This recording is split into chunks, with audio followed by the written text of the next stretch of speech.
प्यारे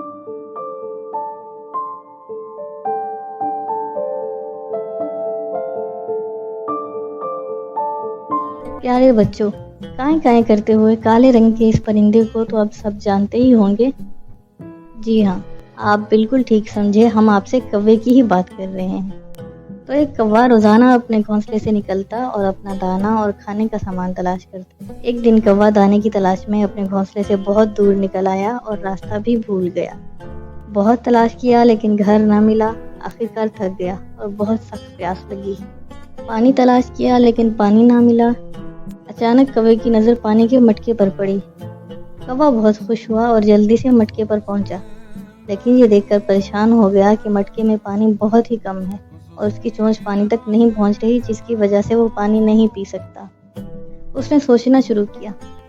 आखिर अल्लाह पाक ने उसे एक तरकीब सुझा दी। वो जल्दी से उड़ा और बहुत सारे कंकड़ जमा किए और उनको मटके में डालना शुरू किया। जैसे जैसे कंकड़ मटके में जाते, पानी ऊपर आता चला गया। कौवे ने अब अपनी चोंच मटके में डाली तो वो पानी तक पहुंच गई। कौवा बहुत खुश हुआ, उसने जी भर कर पानी पिया। कौवे ने अल्लाह का शुक्र अदा किया और अपने घर की तलाश को चल दिया। इसी तरह की खूबसूरत कहानियाँ सुनने के लिए हमारे चैनल सब्सक्राइब कीजिए और बेल आइकन